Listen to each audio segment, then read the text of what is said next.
Resuming debate. Reprise du débat, sénateur Plette. Merci, Madame la Présidente. Chers collègues, je prends également la parole aujourd'hui pour parler brièvement du projet de loi C-24, loi modifiant la loi sur l'assurance-emploi, prestations régulières supplémentaires, la loi sur les prestations de rétablissement du Canada, restriction de l'admissibilité, et une autre loi en réponse à la COVID-19.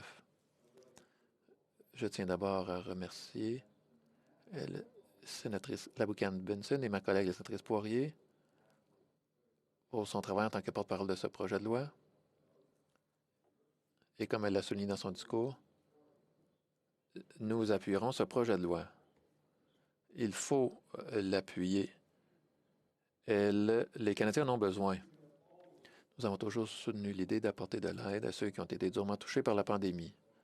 Ce que nous ne soutenons pas, cependant, c'est l'incompétence de ce gouvernement.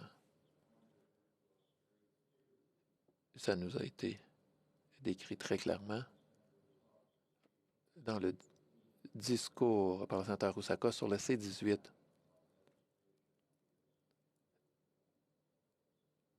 Et on a vu cette même incompétence avec le C-24. Nous avons vu à maintes reprises comment des projets de loi sont présentés à la dernière minute, puis passés à toute vitesse dans le processus législatif, les parlementaires s'efforçant de rattraper le temps précieux que le gouvernement a perdu avec des retards inutiles, des réécritures législatives et des erreurs de procédure. Prenons par exemple la partie du projet de loi qui modifie la loi sur les prestations de rétablissement du Canada. Ces modifications comblent une lacune qui découle d'une politique annoncée il y a plus de 7 mois. C'était le 20 août que le gouvernement a annoncé l'an dernier qu'il créait cette prestation. Le seul problème, c'est que le premier ministre avait déjà prorogé le Parlement 2 jours avant l'annonce, qu'il n'était pas prévu de le rappeler avant 5 semaines. Même si le gouvernement savait depuis des mois que le programme, le PCU, allait prendre fin le 26 septembre, il n'a pris aucune mesure législative pour combler le vide laissé jusqu'au 24 septembre, 2 jours avant la date limite, lorsqu'il a présenté le projet de loi C2, loi relative à la reprise économique en réponse à la COVID-19. Vous vous souviendrez que ce projet de loi devait mettre en œuvre la prestation de rétablissement du Canada et la prestation de maladie de rétablissement du Canada. Sachant que l'échéancier était serré, l'opposition conservatrice a offert de travailler pendant la fin de semaine pour faire adopter le projet de loi. Un peu comme ils ont fait avec le C7. Ils ont offert de travailler pendant la fin de semaine. Leur offre a été refusée. Et ensuite, on les a accusés de retarder les choses. Le gouvernement a refusé. Donc, il a décidé de rentrer chez lui. Puis, 4 jours plus tard, le 28 septembre, le gouvernement a entièrement abandonné le projet de loi C2 et a recommencé le processus législatif avec le projet de loi C4, loi concernant certaines mesures prises en réponse à la COVID-19. C'est maintenant le projet de loi C4 qui mettait en œuvre les nouveaux programmes, y compris la défectueuse prestation de maladie pour rétablissement. Et le gouvernement a entrepris de faire passer le projet de loi à toutes les étapes à la Chambre des communes en une seule journée. Comme le gouvernement avait décidé de prendre 5 semaines de congé, de proroger le Parlement sans raison valable, peut-être que le premier ministre pensait qu'il y avait une bonne raison. Il voulait éviter certains problèmes liés à des scandales. Le Sénat n'avait guère d'autre choix que d'accélérer lui aussi le processus. Nous avons reçu le projet de loi le lendemain, le mercredi 30 septembre, et l'avons fait adopter 2 jours plus tard, le vendredi 2 octobre. Il faudra attendre encore 3 mois pour que la ministre Qualtrough reconnaisse enfin qu'il y a un sérieux problème avec le texte de loi. Il permettait aux personnes en quarantaine après des vacances de demander l'allocation. Mais à ce moment-là, le gouvernement avait déjà traité 450 000 demandes pour le CRSP. 3 semaines plus tard, le 20 janvier, le gouvernement a fait circuler un projet de loi visant à combler cette lacune, mais cette législation n'a jamais été déposée. Au lieu de cela, ils ont attendu 5 semaines de plus jusqu'au 25 février, puis ont déposé le projet de loi que nous examinons aujourd'hui, le projet de loi C-24, qui éliminerait enfin cet échappatoire tout en augmentant la couverture de l'assurance-emploi pour les personnes touchées par la COVID-19. Mais, comme le 25 février était un jeudi avant une semaine de relâche, le projet de loi C-24 ne passerait en deuxième lecture que 11 jours plus tard, le 8 mars 2021. Le 8 mars, 201 jours s'étaient écoulés depuis que le gouvernement avait annoncé pour la première fois le CRSB. Et le 8 mars, après avoir pris 201 jours pour corriger son erreur, la ministre Qualtrough a publié une lettre ouverte au chef du Parti conservateur, Erin O'Toole, lui demandant d'appuyer le plan du gouvernement visant à faire passer le projet de loi par toutes les étapes législatives. Il s'agissait d'une manœuvre politique grossière de la part du gouvernement, conçue pour tenter de détourner l'attention de sa gestion désastreuse du programme législatif et de dépeindre l'opposition comme responsable de tout retard. Plus tard ce jour-là, le projet de loi a été débattu pendant un total de 2 heures et demie. 3 jours plus tard, le 11 mars, il a été débattu pendant 3 autres heures. Il est ensuite passé au Comité permanent des ressources humaines, des compétences et du développement social, qui en a fait rapport à la Chambre sans amendement le même jour. Le lendemain, le 12 mars, le projet de loi a été adopté par la Chambre des communes.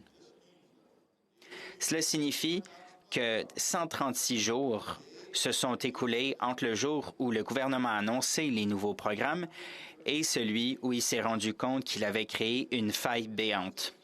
Il a ensuite fallu 55 jours de plus pour qu'il dépose un projet de loi visant à régler le problème. Cela fait 191 jours entre le moment où le gouvernement a créé le problème et le moment où le Parlement a reçu un plan pour le résoudre. 191 jours. Il n'a ensuite fallu que 3 jours de séance à la Chambre des communes pour adopter le projet de loi et nous prévoyons de le faire dans le même laps de temps. Bien sûr, le gouvernement a réparti ces 3 jours de séance sur plus de 2 semaines. Mais étant donné la mauvaise gestion du programme législatif, cela ne devrait surprendre personne. Chers collègues, au milieu de la plus grande crise sanitaire et économique que le pays ait connue depuis plus de 100 ans, le gouvernement a fait preuve d'une incompétence inquiétante. À quelques variations près, le schéma se déroule généralement de la manière suivante. Premièrement, le gouvernement traîne jusqu'à la 11e heure, puis se précipite pour introduire un texte de loi. Deuxièmement, il constate à bout de souffle que le temps presse et exige que le projet de loi soit adopté à la hâte par le Parlement sans laisser le temps d'un examen et d'un débat approprié. Troisièmement, lorsque l'opposition tente de faire remarquer qu'un examen minutieux de la législation permettra d'éviter d'autres retards et des surprises inattendues, le gouvernement accuse l'opposition de retarder les choses. Quatrièmement, après l'adoption du projet de loi, le gouvernement admet à contre-cœur qu'il contient des erreurs et qu'il doit maintenant les corriger. Cinquièmement, ils prennent plus de temps à rédiger les amendements pour corriger les erreurs qu'ils n'en ont pris pour rédiger la législation originale. Sixièmement, ils finissent par introduire la législation modificative et rendre les changements rétroactifs afin d'éponger le désordre qu'ils ont créé. Septièmement, ils insistent sur le fait que le Parlement doit maintenant faire passer en urgence cette loi d'amendement car le temps presse une fois de plus.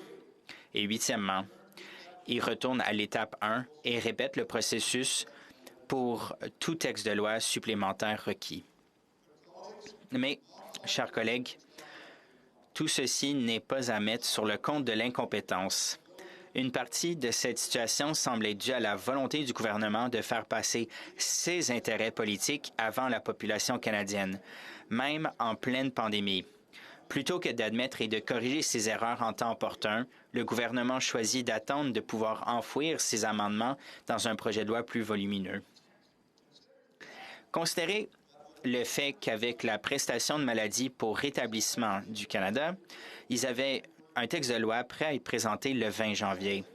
Et pourtant, ils ont choisi d'attendre jusqu'à ce qu'ils puissent distraire le public de leur erreur en l'intégrant dans un projet de loi qui inclurait des mesures de soutien supplémentaires pour la COVID-19.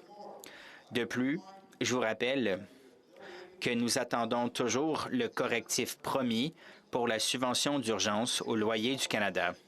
Vous vous souvenez peut-être que le projet de loi C9 était rédigé de telle sorte que les propriétaires d'entreprises devaient payer leur loyer avant de pouvoir bénéficier de la subvention au loyer.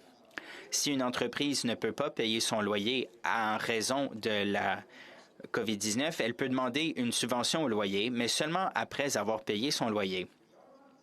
Le gouvernement a promis de corriger ce petit problème, mais à ce jour, la loi reste telle qu'elle a été adoptée par le Parlement le 19 novembre de l'année dernière.